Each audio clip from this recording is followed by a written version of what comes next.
Americans need to know before they move to New Zealand or visit New Zealand. These are the essential things. If you don't know us, we are a family of 6 that have moved from the US to New Zealand and have been here for 8 years. And on this channel, I share our journey. If you're considering a move to New Zealand, go ahead and check out my free 50-minute course that I have put together that literally will answer 80% of your questions on everything you kind of need to know, and a lot of insider tips on there as well. Start there. That's where you start to kind of answer all of your questions, and then it'll direct you like what your next steps would be.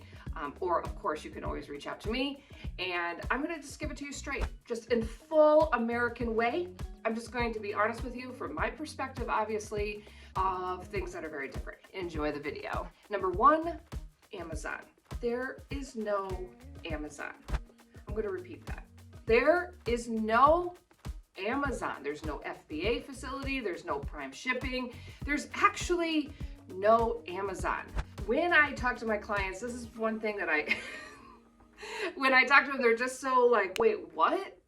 What? Like, living in a world without Amazon is a different world. It's a good world. It's perfectly fine to live without Amazon, but you need to know that there isn't one. There is one in Australia. They launched it a couple of years ago, and it's not great. The site isn't the same. It's not the same as the US one. I know, because I sell on the US one, and I'm just telling you, it's not there. Now, it's not that you can't get anything on Amazon. It will take you 2 weeks to get here. It will say 3 or 4, but it's generally quicker than what it says, and you can't get anything. You know, it's only from the sellers that are willing to ship to New Zealand, and then you're paying for that. So it's just a lot more difficult. And so sometimes it will just literally double the price of what you're getting, because a lot of things on Amazon in the US are going to be really cheap and really affordable, even with the exchange rate. But then when you add the shipping, not so much. If you're in my community online, in my membership program, I have a company that will combine all of the stuff that you want to ship from the US into one shipment, and then that makes it a lot cheaper.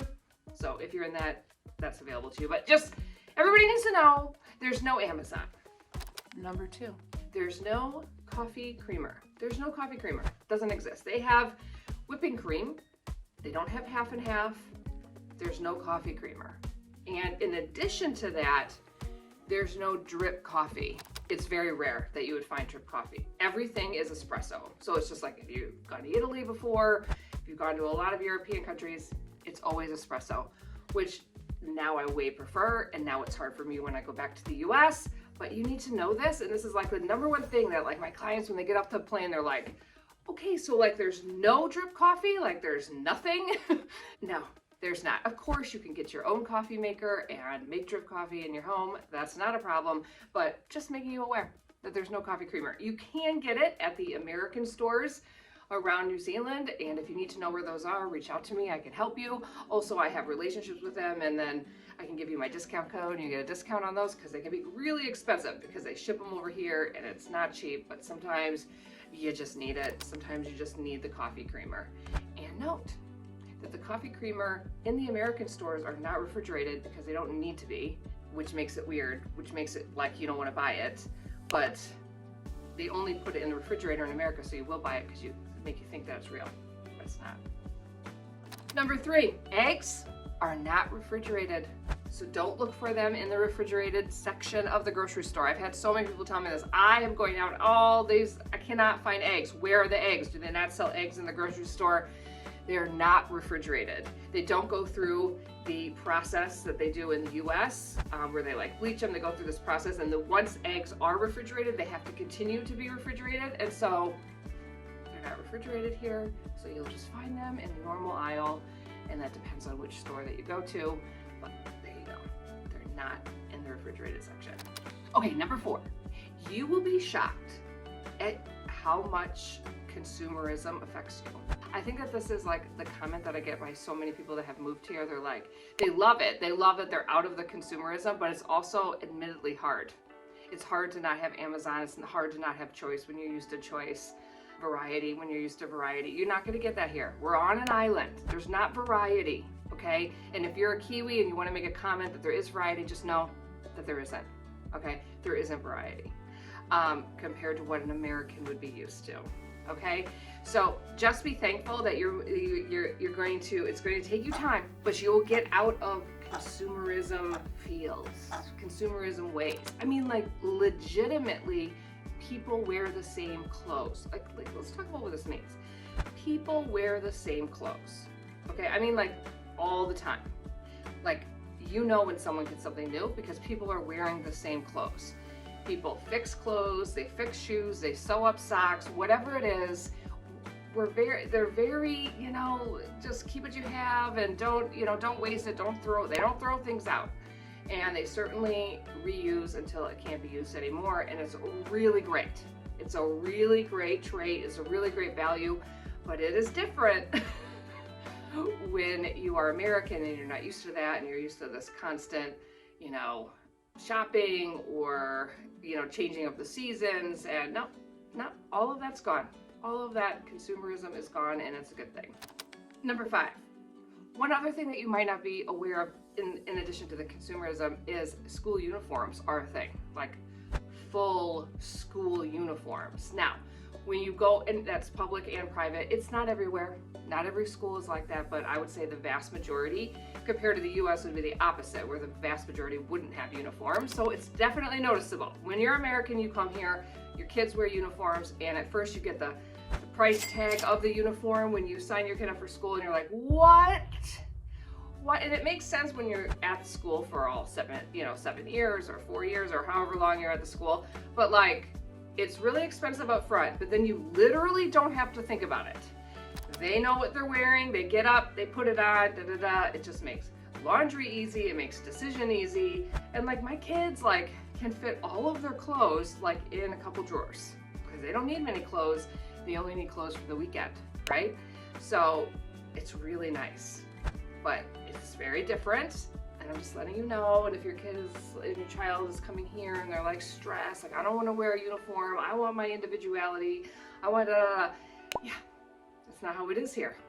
And they're very particular about you representing their school a certain way. So you will wear the uniform like to sporting events, you will wear it when you're out and about, like you are representing the school. That's how they look at it.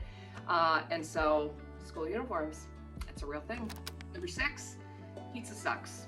I'm not gonna mince words. The pizza sucks in New Zealand. It does. There's plenty of okay places, but nothing compares to American pizza, whether it's Chicago style, New York style, Detroit style, every kind of style, even the frozen pizza in the US, so good. Here, don't know what they're doing. They've ruined it. Then, you know, like last year I went to Italy and like, okay, so I think everybody's ruined pizza. Italy is like, wow, you know. But yeah, pizza sucks, okay? It's not good.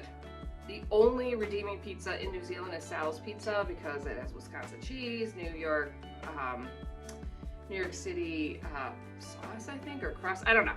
Anyway, it's the most Americanized and the most delicious pizza, but still doesn't even compare to how good pizza is in the US. So when you're an American and pizza is a staple probably once a week, just know it's not good and you're not alone, and we all feel this way, okay? They're all bad. And they put weird things on it, like barbecue sauce. They put a lot of Indian ingredients. They put, you know, pineapple is popular. You know, I mean, you can get all these things, I'm sure, in the US, but like this is what's popular. And it's not good. It's like actually not good. And then when they make pizzas, still not good. It's just, I don't know. It's not good. I make homemade like Mediterranean pizzas, and those are good. Those end up good when you make your own crust. And you know, there are some Italian restaurants that do pizza pretty well. So, but I'm just talking in general. In general, the pizza is not good. And me personally, I don't think the burgers are good either. They've gotten better over the years since I've been here, but I still won't order them out. I will only make them because they overcook them and they put weird stuff on it, and I don't like them. Okay, number 7, listen up, you're gonna need to hear this. People are not out to get you. People are not out to get you in New Zealand. Like, it's like, whew, you can relax, okay? Depending on where you live in the US, and of course this isn't everywhere, but in general, you have to be very cautious. You have to be cautious about your kids. You have to be cautious about everything. Locking your car, not putting something down on a table and walking away. People are not out to get you here. Like, this is one of the most things that you really notice when you first come. And it's even people from other countries. It isn't just Americans. Like, if you leave your cell phone somewhere, it will be returned to you. If you leave your jersey somewhere, which is a sweatshirt, it will be returned to you. Like, it's not the same. Now, it's not that there isn't any crime or that you don't need to be concerned at all. Just know that the level, not the same. People are not out to get you. You can actually relax. You can actually ask for things and not get your head bitten off. And customer service is better.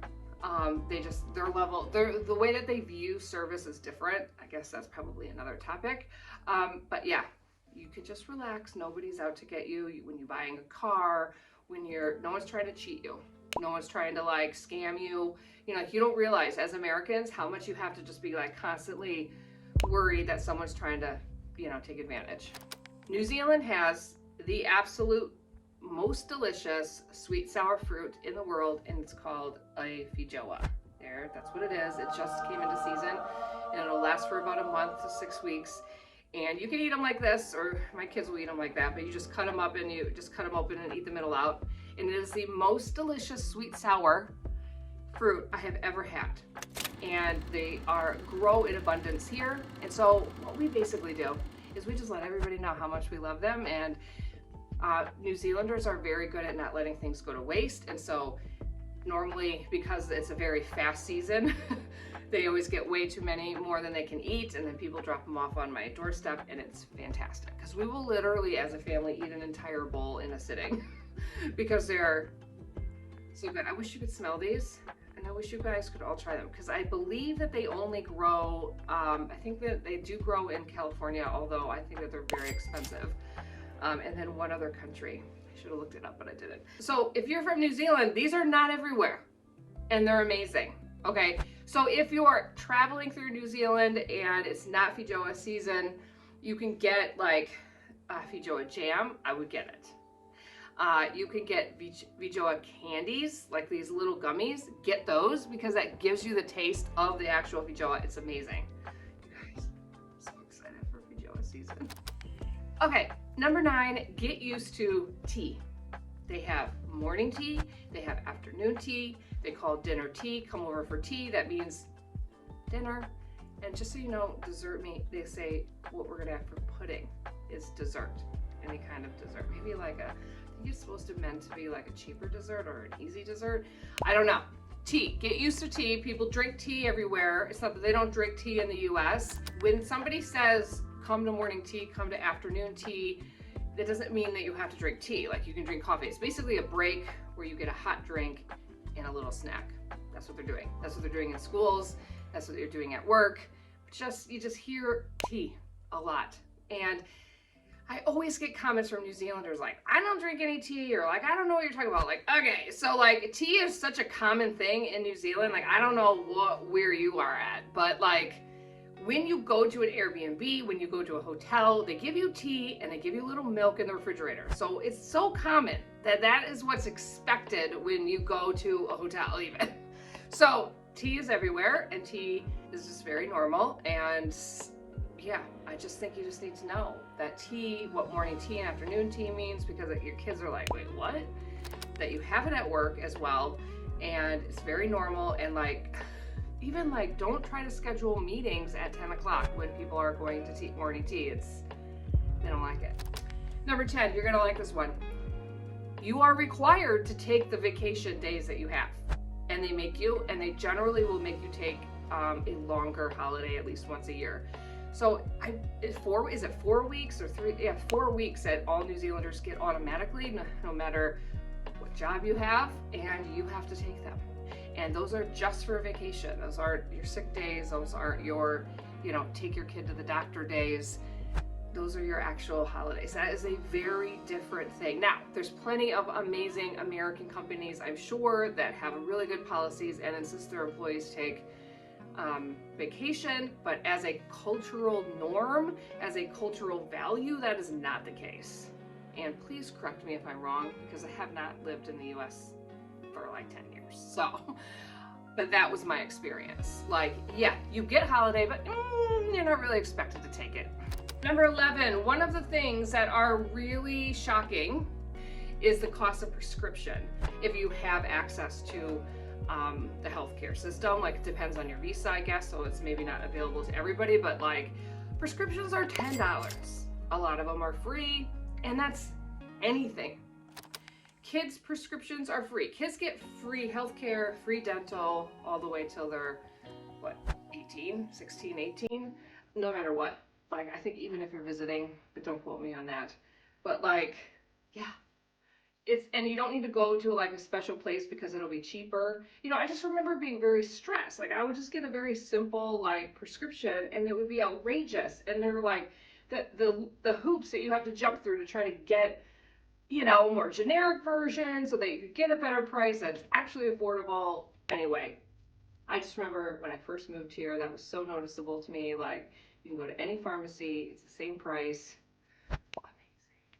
And number 12, school and work generally will start at 9 a.m. Now, obviously, there's jobs that are going to start earlier if you're working in a cafe, a bakery, tons of other jobs, but is in the professional workforce generally doesn't start until 9 a.m., which is really late for Americans, which is really nice. And also students will start until 9. As they get older and they get into secondary school, it's a little bit earlier, but it's just kind of the way things are run. And like you could even like, it's acceptable for a lot of employers. I'm saying that this is the norm. This isn't everywhere, but this is a norm that you could even go pick up your kids at 3 from school. Like, it's a very reasonable thing to ask. That's what I'm saying. Whereas in the U.S., you would not do that. You cannot leave early, and it doesn't look good, and it's a whole political drama situation. But here, it's not. Like, a lot of times you can go pick up your kid from school and then finish work from home if you have, if you're working till 5, or you could just go back depending on the type of job you have. It's just very, very normal. And they're just always so reasonable, and their employment law is, really great in a lot of ways.